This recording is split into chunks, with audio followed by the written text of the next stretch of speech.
Las ovejas y las rosas del padre Serafín, por Manuel Díaz Rodríguez. Ya lo traen, ya lo traen. ¿Por dónde? Por el cementerio. Dicen que lo alcanzaron en el cementerio. La multitud, fatigada, nerviosa de tanto esperar, se arremolinó y empezó a deshacerse. La mayor parte, sin darse cuenta de lo que hacían, caminaban de arriba a abajo por el camino real, pero sin salir de él, o daban vueltas como buscando una moneda que se les hubiese extraviado alrededor del mismo punto. Otros corrieron por las calles que del camino real suben a la plaza de la iglesia. Algunos fueron a reunirse a los que, en corro y con la más loca agitación, discutían frente a la fachada de la iglesia en un altozano. Entretanto, los pulperos, a la voz de «ya lo traen», cerraban y atrancaban por dentro sus pulperías. Y después de cerrar, ninguno se quedaba adentro. Salían a sumarse a la muchedumbre armados, el uno de revólver, el otro de un varal de araguaney, los más con el filoso cola de gallo. Don José, el más respetable por la edad, la hacienda y la virtud, se paseaba en mangas de camisa por el corredor de su establecimiento. Provisto de un corto y fuerte cuchillo de caza, decía: «Es necesario hacer un ejemplar, es necesario un castigo. No se debe dejar sin castigo una cosa tan fea. En este pueblo no había pasado nunca». «Nunca, es verdad, es necesario un castigo», coreaban los otros. De repente, sobre el coro, se alzó rasgando la sutil seda del aire estival una voz airada y plañidera. A la puerta de una casita, hacia el fin de una de las calles que van a la plaza del pueblo, una vieja mulata canosa, con desgreñada cabeza de medusa, vociferaba: «Saturno, Saturno, la sangre de mi hijo, cobren la sangre de mi hijo». ¿Quién es? Hombre, ¿quién va a ser? ¿Quién va a ser sino Higinia, la pobre vieja? Algunas mujeres aparecieron a las puertas de sus casas, dándoselas de animosas. Otras optaban por quedarse detrás de los portones, viendo a través de las junturas, o se asomaban a los postigos de las ventanas con rostros lívidos de miedo. Unas cuantas, excitadas por los lamentos de Higinia, surgieron detrás de las barbas de un corralón que interrumpía rústicamente el marco de la plaza. Vomitaban denuestos y amenazaban con los puños. «Pero si lo cogieron, ¿por qué no lo traen?». Uno de los que habían ido hasta el corro del altozano volvió, advirtiendo que era falsa la noticia. «Dicen que lo cogieron allá, al pie del Ávila, en la sabana de los muertos, en donde enterraban a los muertos del cólera y de la fiebre amarilla, no en el Camposanto». Y explicando así, tendía la mano al cerro, en dirección de un punto de la sabana yerma y ardida que hay al pie del Ávila, donde un solitario bambú derrama sobre los muertos la fresca sombra musical de sus cañas armoniosas. «Pero, ¿cómo saben que lo cogieron allá arriba?». «Por uno que se vino a la carrera, atravesando los cafetales y llegó al pueblo hace poco». «Pero, señor, ¿qué ha hecho ese hombre para que lo persigan ansina?». La gente, descorazonada con el anuncio de ser falsa la noticia, desahogó su mal humor contra el que hacía inocentemente la pregunta. Era un cambujo que, ignorante del suceso y no pudiendo discernirlo entre tantos y tan vagos rumores, acababa de meterse en el corazón mismo del gentío a horcajadas en su asno. En cosa de un segundo, ni él ni su asno pudieron moverse, estrechamente rodeados por la turba, como por una improvisa y viva fortaleza erizada de cólera. «Mire, socio, no venga con esa preguntica», saltó otro zambo con un tono entre la rabia y de zumba. «No se haga el inocente, que aquí no queremos quien tenga tratos con el diablo. Usted, como que es también de la cuerda. Ojo de grillo. Yo tratos con el diablo. Ave María Purísima. Si yo no sé lo que ha pasado. Si yo vengo ahorita, de más allá del Guaire, de coger maíz en mi conuco. Lo hubiera dicho antes, ño Carrizo. Si es el compadre Nicasio, dijo otro, y se preparó a referir el suceso. Pues el hombre que los muchachos persiguen no es del pueblo, compadre. Nadie sabe de dónde vino. Unos dicen que de Caucagua, otros que de Higuerote, otros que del Tuy. Pa' mí, que es un espía de los godos, declaró Miguelito, un negro alto y robusto como una torre de basalto, que meses atrás, en plena guerra, fue el terror de los más acaudalados terratenientes vecinos, a quienes de tiempo en tiempo desvalijaba apellidando los godos. Con su interrupción recordó que la guerra no estaba terminada todavía, aunque el jefe liberal hubiera entrado en Caracas en triunfo, porque todavía erraban por toda la República algunas buenas partidas de las tropas conservadoras dispersas. De seguro que es un espía. Ni se sabe cómo se llama, continuó el narrador. Se llama Heriberto Guillén. A mí me dijeron que Julián Perdomo.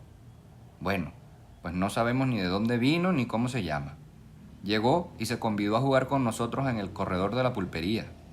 Ahí mismito estábamos nosotros limpios como unas patenas, y él con todos los reales. Tendrá buena suerte, compa Pechón. Qué suerte ni suerte. La suerte se le echaba a él a los dados, porque les hacía con las manos. Ya usted ve. Así, de cierto modo, y parece que les rezaba también oraciones de brujo, porque los dados paraban siempre contra nosotros. Ya usted verá, compadre, que el hombre es de verdad un brujo. Bueno, pues ya el hombre se levantaba para irse, con la cobija en el brazo izquierdo y el machete en la otra mano, cuando Saturno, muy caliente y con razón, caray, le dijo: párese ahí, socio. No se vaya sin que nos dé nuestros reales, ¿oyó? Los reales que nos ha robado con su brujería. Entonces el otro, un poquito amoscado, le contestó: yo no he robado a nadie. Esos reales me los ha dado la suerte y no más que a la suerte se los doy. Pues yo seré la suerte, sonegro, porque ahorita mismo vas a darme lo que malamente nos quitaste, le gritó Saturno, saltándole encima. Pero el otro ya estaba en guardia con su machete, con el que se tapaba a sí mismo mientras lo dirigía al pecho de Saturno. Al mismo tiempo le decía a Saturno, como adulándole: no se meta, Catire, no se meta, Catire, que yo no lo quiero cortar, y si se mete, se corta. Y como Saturno era tan arrojado, se metió, y como el otro fue tan sinvergüenza que no quitó el machete y lo dejó siempre de punta, punta fue que Saturno cayó redondo y que ahí lo está llorando la pobre Higinia. Todos nosotros nos tiramos encima del hombre y después de mucho trabajo le quitamos el machete. Bueno, pues ahora es cuando usted va a ver, compadre. Forcejeando y forcejeando con él, yo lo agarré por el pelo tan duro que 3 chicharroncitos se me quedaron en las manos. Yo los tiré al suelo. ¿Y sabe usted lo que entonces pasó, compadre? ¿A que no adivina? Pues que los 3 mechoncitos de pelo echaron a correr convertidos en ratones. ¡Ave María Purísima! ¿Cómo se lo digo? Eso, todos lo vieron. Es verdad, asintió el coro. Ahora, dígame, compadre, si el hombre es o no es brujo. Y no puede ser sino por brujo, que cuando ya lo teníamos como asegurado, se nos despegó, disparándose a correr que ni una ardita. Detrás de él se fueron los muchachos, y ahora dicen que lo traen porque lo alcanzaron, ya para esconderse dentro del monte, en la sabana de los muertos. Las cosas habían sucedido más o menos como a su compadre Pechón se las contaba Nicasio. La noticia del mal fin de la pendencia, ilustrada con la descripción del negro trashumante, a quien se pintaba como asesino, caco y brujo, se difundió eléctricamente por el pueblo, suscitando en los corazones el deseo de vengarse de aquel extraño que era a la vez caco, brujo y asesino.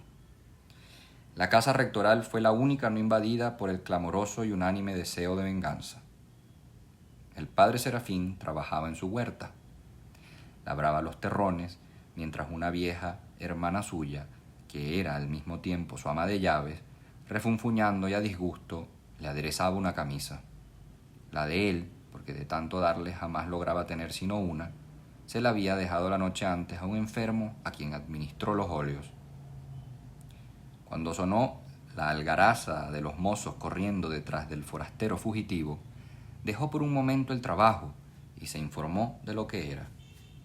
Son los muchachos del pueblo que andan tras de novillos desgaritados, le dijo su hermana. afirmándole para no dejarle salir lo que en la mente de ella no era sino una hipótesis. Por ser lo que pasaba a menudo, eso dijo ella, y él sin dificultad lo creyó, de modo que impávido continuó con su asadita de jardinero, escardando la huerta que era al mismo tiempo huerta y jardín como su alma. Él descansaba en la creencia candorosa de una armonía íntima de su alma con el alma del pueblo, porque esta alma en que él ingenuamente sentía el reflejo de la suya, se la presentaba de igual manera que se representaba al pueblo, como una flor de idilio.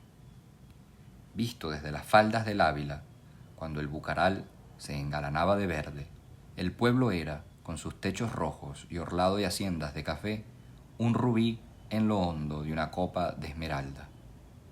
Ahora, porque el Bucaral flameaba de flor, fingía más bien una taza de pórfido o una florida cesta de púrpura. Entretanto, a lo lejos, el Ávila, sobre el paisaje de las haciendas y del pueblo agitado, surgía, con la calvez de la cima y en la imponderable pureza de la luz, claro, fuerte y sereno, como un incorruptible testimonio.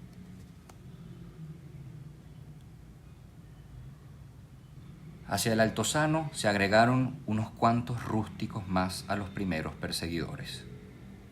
Detrás del fugitivo, penetraron todos en los fundos que están al norte del pueblo. La cáfila ululante corrió por los cafetales, al principio en una verdadera fuga de locos. Luego, uno de la chusma ideó y a gritos comunicó su idea a los demás, hasta que llegaron a entenderse organizar la persecución con todas las reglas de una cacería. Tratábase de estorbar que se escapara la pieza. Mientras unos debían seguir los callejones, otros remontarían el cauce de una quebrada seca y los otros irían por dentro de los mismos cafetales. Debían hacer, deshacer y rehacer, paranzas a medida que lo exigieran las tretas del perseguido y la índole del terreno. Algunos, en el ímpetu de la carrera, se destocaron y no se detuvieron a recoger el caído sombrero del cogollo. Otros llevaban las ropas desgarradas encima de los torsos medio desnudos. Los bucares florecidos, en su perenne despojarse de flor, fugazmente esmaltaban de sangre la nieve o el ébano lustroso o la canela oscura de los cuerpos. Los cazadores, para enardecerse a sí mismos y a la vez para aturdir a la pieza en fuga, llenaban el cafetal con insistente vocifería.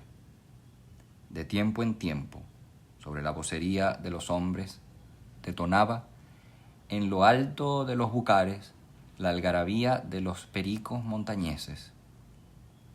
Poco a poco el tropel fue empujando la caza fuera del cafetal y hacia arriba, a un punto donde ya debían estar apostados los que se adelantaran corriendo por la holgura de los callejones.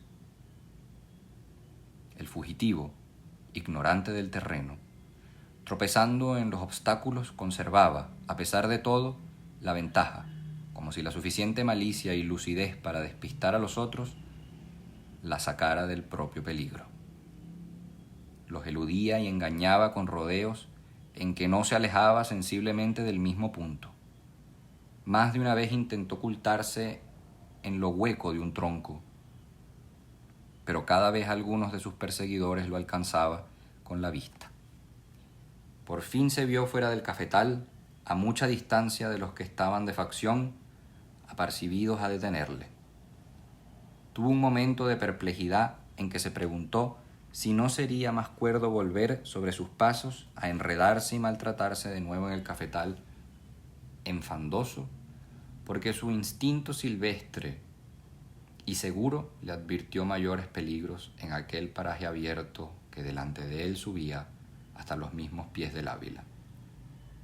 Su perplejidad sirvió a los otros, ya estaban cerca, y él no pudo sino seguir adelante, por lo abierto, sintiendo en los talones la furia de la trailla. Atravesaba el Pedregal, región salpicada de exiguos y dispersos cafetalitos, a la vera de cada uno de los cuales hay un rancho como una paloma gris que a la sombra de la escasa arboleda se acurruca. Por todas partes, en las más limpias tierras de labor, saltan aniestos peñascos y reluce al ras del suelo el pedrisco. Una inmensa mole avileña parece en prehistóricos tiempos haber caído retumbando de la cumbre a partirse en fragmentos infinitos en el hondo estupor del valle. En algunas partes, los labriegos han hecho montículos y pirámides con el pedrusco. En otras lo han dispuesto y amontonado en paredones que hacen de aledaños a las tierras, labrantías. Por ahí corrió el negro, desesperado cuando se dio cuenta del gran número de enemigos, tropezando unas veces en el peñascal, pasando otras veces como un milagro del viento por encima de los paredones. A las puertas de los ranchos acudieron otros hombres atraídos por la grita de la turba, y casi todos, por comunión con los del pueblo, se agregaron a los cazadores del negro fugitivo. Gracias al refuerzo que de esta guisa recibían de pronto y a los movimientos más fáciles en aquel paraje abierto, los perseguidores traquearon y acosaron como a un ciervo al perseguido hasta verlo estrechamente acorralado. Abrumándolo con sus gritos de muerte, casi lo tocaban ya con las manos cuando él, derribando a uno de un puñetazo y dando a la derecha un salto inverosímil, se internó en los grandes cafetales nuevamente. Por la primera vez, ya dentro del cafetal, osciló, remolinó y se paró desconcertada la turba. Algunos empezaron a encontrar inútil su carrera fatigosa, imaginando en salvo a la pieza y borrada su pista cuando volvieron a esta por unos gajos rotos y manchados de sangre. El hombre, a su entrada en el cafetal, se había destrozado las ropas y desgarrado profundamente las carnes contra las espinas de un naranjero. Debía de estar no muy lejos, al abrigo de las frondas, y además del rastro de sangre que iba marcando sus huellas, lo denunció el bullicioso vuelo de una bandada de pericos. A la bulla de los loros montaraces y a la algaraza de los hombres, encaminados otra vez con seguridad sobre su pista, el negro transhumante corrió de los podridos troncos de bucare, entre los que se disimuló por un momento a guarecerse entre las altas raíces de un matapalo que sobresalían de la tierra y a flor de tierra se desparramaban como los tentáculos de un pulpo. Mas, como los otros lo vieron antes que él tuviera tiempo de ocultarse, de nuevo se encontró forzado a correr siempre, despedazándose las ropas, rompiéndose las carnes contra las matas de café y algunos árboles de espina, turbado y entontecido por los otros que, detrás de él y progresivamente lo empujaban de la densa maraña del arbolado hacia lo limpio del barbecho. Fue entonces cuando voló al pueblo y en el pueblo se esparció la noticia de habérsele cogido, porque él mismo se vio y los demás lo creyeron cogido en lo limpio de la sabana. Sin embargo, también en la sabana de los muertos logró escapar, descolgándose para correr después quebrada abajo por la peñascosa del Pajarito. Palomas acogidas a cestear al frescor de la quebrada volaron hacia el Ávila en sesgo vuelo de susto. En la carrera, el negro miró centellear bajo una ceja de verdura el ojo contemplativo de un pozo y se precipitó al brillo del agua como un venado sediento. No pensó ya sino calmar el martirio de la sed.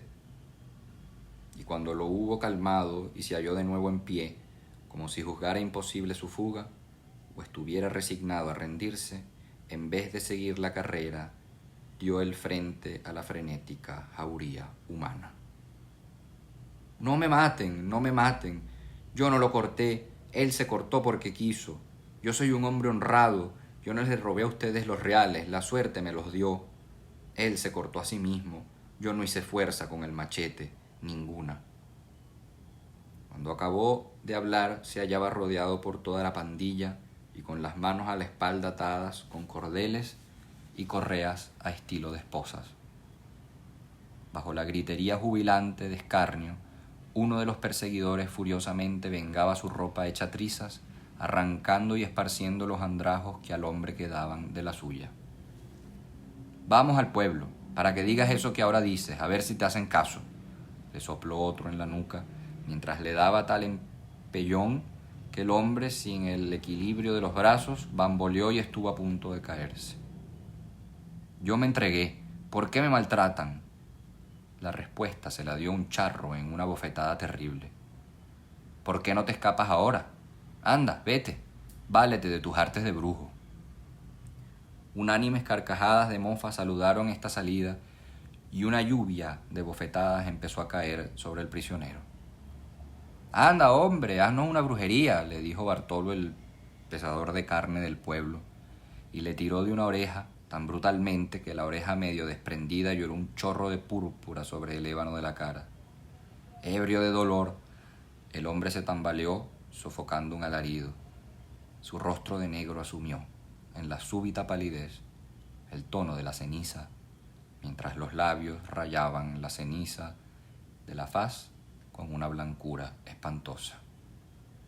No me maten, por Dios. Yo no soy brujo, no es verdad, yo no soy brujo.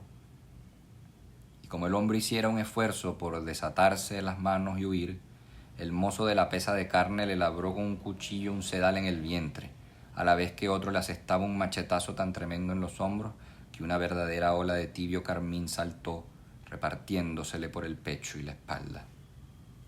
¿Qué es eso, muchachos? ¡No lo maten!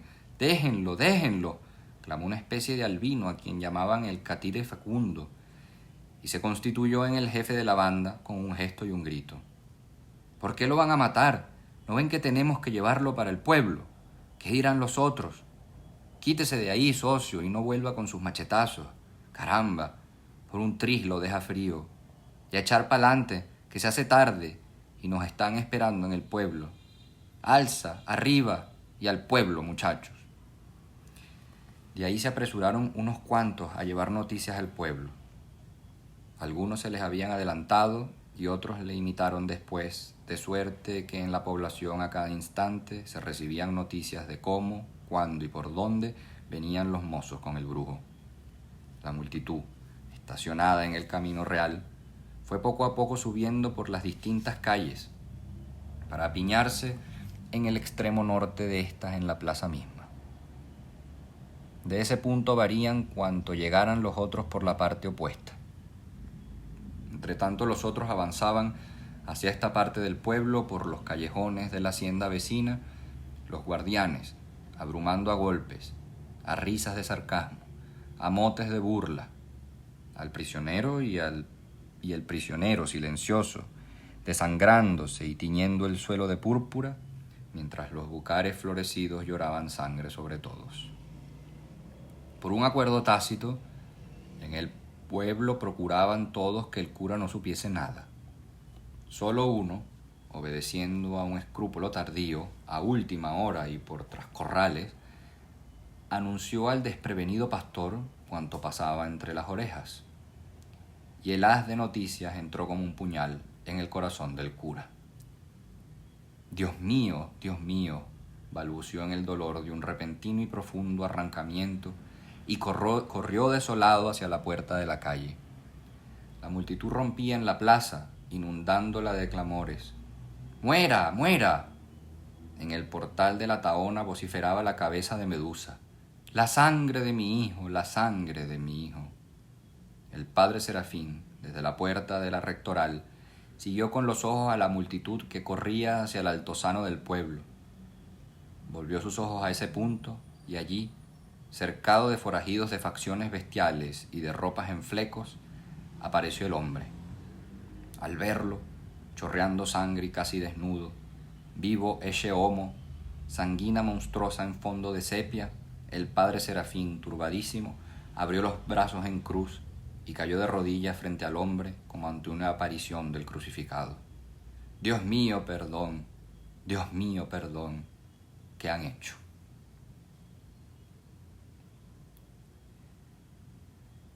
Viejos, muchachos, cuantos habían esperado en el camino, subían en tumulto a donde estaba el hombre a desquitarse en él del ansia de la espera. Las comadres que se esquivaban hasta ahí detrás de las junturas de las puertas o se asomaban a los postigos de las ventanas, recorrían ahora las calles y aumentaban el tumulto, cual si a la vista del hombre sangriento se hubieran sentido animosas. Algunas portaban machete o cuchillo. Una de ellas avanzó hacia el mismo pecho del brujo y lo escupió en la cara. Ante el salivazo agresivo y el persistente avance de la multitud, el miserable, temblando de terror, prorrumpió en una queja. Si me van a matar, Dios mío, no me dejen morir sin confesión. Facundo creyó de ley cumplir la voluntad religiosa del reo y fue en busca del padre Serafín para que éste oyera en confesión al brujo. El padre Serafín iba y venía como un loco por la plaza, amonestando a unos, reprendiendo a otros, hablándoles de amor, persuadiéndoles caridad sin que ninguno lo entendiera. Por último se enderezó al altozano y desde ahí comenzó a predicarles, volcando el ingenuo y cándido jardín de su corazón sobre el foso oleaje de la turba. Hombres, hermanos, ¿qué habéis hecho? Yo creía que las palabras de flor, que todas las florecitas del Padre Seráfico, a quien está consagrado este pueblo, yo las había guardado por siempre en vuestros corazones como en relicarios vivos. ¿No os he dicho yo que es gran pecado verter la misma sangre de las tórtolas? ¿No os he dicho que es gran pecado cortar inútilmente los árboles mismos, como vosotros lo hacéis a la orilla de los tablones, para mantener en alto y a vista el machete, porque la savia y la resina que emanan de un árbol herido son la sangre y las lágrimas del árbol? Pues cuánto mayor pecado no será, oh hermanos, derramar la sangre preciosísima del hombre. Nadie le oía. Algunos aprobaban por hábito, por fórmula, pero de un modo extraño, sonriendo. De pronto, alguien le habló detrás. Era el catire Facundo. Padre Serafín, venga a confesarlo. ¿A confesarlo? ¿Acaso va a morir? De morir tiene. Ha robado, ha matado y es brujo. Hombres, hermanos, por Dios, no hay brujos. Eso de los brujos es mentira, superstición e ignorancia. Y si ese hombre ha matado y ha robado, para él hay jueces. ¿Por ventura sois jueces vosotros? No, hermanos. Al mismo criminal debemos amor en el nombre del Cristo. Vamos a lavarle esa sangre, que no solo a él, sino también a todos nosotros nos mancha, y después de lavarlo con nuestras manos y de pedirle perdón, besándoles los pies con nuestras bocas, lo entregaremos a los jueces. ¿Qué jueces ni jueces, padre? ¿Usted no recuerda cómo están las cosas? En esas palabras al padre Serafín recibió de la realidad un golpe rudo. Era el fin de una guerra de años. La revolución, aunque triunfante en la capital, no acababa nunca de constituirse en gobierno. Mientras tanto, las aldeas y en las aldeas los hombres administraban justicia por sí mismos. Suponiendo que los muchachos lo dejaran llevar para Caracas, o se puede ir en el camino, o en Caracas lo sueltan como un estorbo. Dígame, pues, si lo va a confesar o no. Además, de todas maneras va a morirse, porque yo creo que tiene agujereada la panza. Dios mío, murmuró el padre Serafín, en la angustia de no hallar medio de salvar al hombre. De repente, el hombre dijo, tengo sed. ¿Oís, hermanos?, aventuró el cura. Son las mismas palabras de Jesús en la agonía. ¿Qué diríais vosotros, oh hermanos? ¿Qué diríais vosotros si hubieseis injuriado, maltratado y herido al mismo Jesús en la figura de ese hombre? No diga eso, padre. Cristo negro. ¿Por qué no? Él no murió por este o por aquel, sino por todos. Él es de todos los hombres y de todas las razas. Pero no había matado, ni robado, ni... Facundo pensó agregar, ni sería brujo, pero se guardó de ello para no impacientar más al padre Serafín. Este pensaba, ¿qué hacer, Dios mío? El cacique del pueblo, que siempre con mucha deferencia le oía, estaba lejos, guerreando. El que hacía ahora las veces de jefe civil formaba entre las peores cabezas del tumulto. No le ocurrió sino un medio. Quizás en la iglesia no se atreverían. Bueno, voy a confesarlo. Llamen al sacristán para que abra la iglesia. No, padre, advirtió Facundo. Los muchachos han pensado ya que no debe ser en la iglesia. Quieren que sea en el mismo Camino Real, casa de don José, en la trastienda de la pulpería. Pero, ¿qué intentan ustedes, hermanos? Los más próximos bajaron la cabeza. La voz del hombre tornó a oírse. Tengo sed. Y el padre Serafín, ya sin esperanzas de salvar al hombre, echó a correr hacia la casa parroquial en busca de un vaso de agua.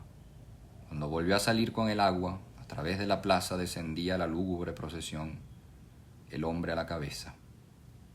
El padre se acercó al prisionero y después de darle el agua, que el hombre sorbió con furia, se abrazó a él y fue protegiéndolo con su cuerpo hasta la entrada de la pulpería. Mire, padre, si el hombre no es brujo, gritó un desalmado, y arrancándole un mechón de pelo al miserable indefenso, lo tiró al aire. Todos, en el soplo de la brisa, vieron al mechón reciamente ensortijado convertirse en un murciélago.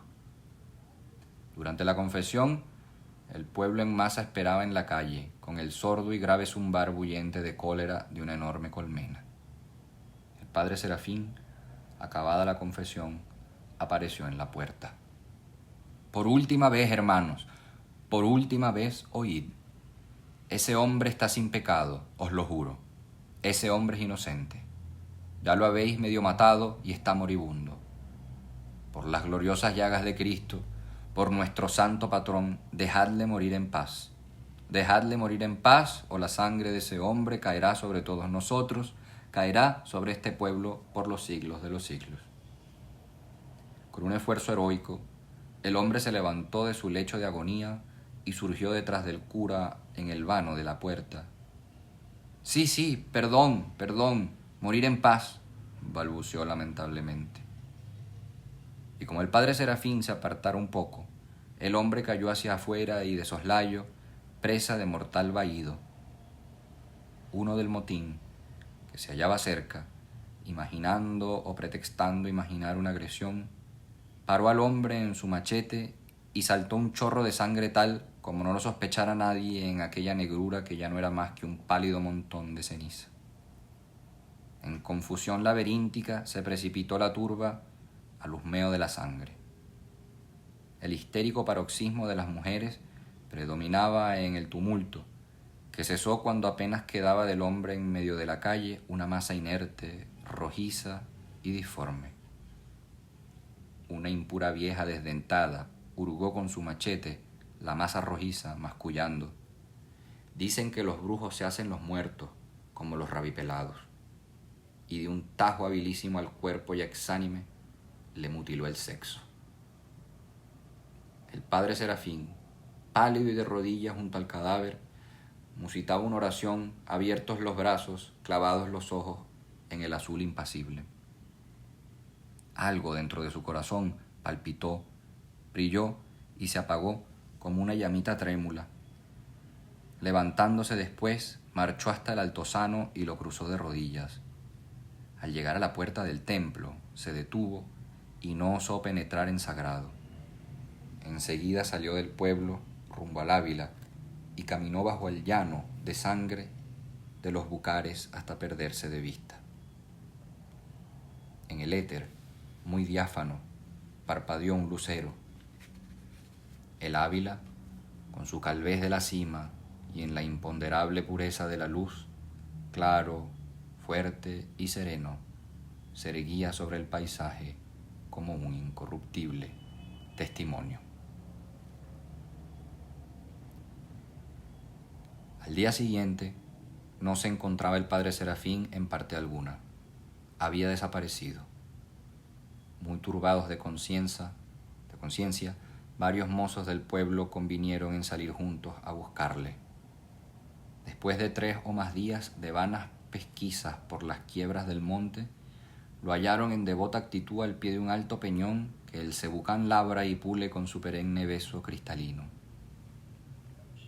Al oírlos acercarse y hablar, el padre Serafín volvió a ellos el rostro. Los acogió con semblante risueño, como si los aguardase. El Señor del cielo me ha distinguido entre todas las criaturas. porque hice de mi pueblo un rebaño de suavísimas ovejas. Mi padre San Francisco intercedió por mí para que el Señor me honrase como a él, dándome sus rosas divinas. Mirad. Y el padre, sonriendo con aquella sonrisa de ciertas locuras dulces que debe ser la misma de la felicidad perfecta, a los del pueblo confundidos mostró las manos y el pecho desnudo, en donde la aspereza y los abrojos del Ávila prendieron 3 vivas rosas.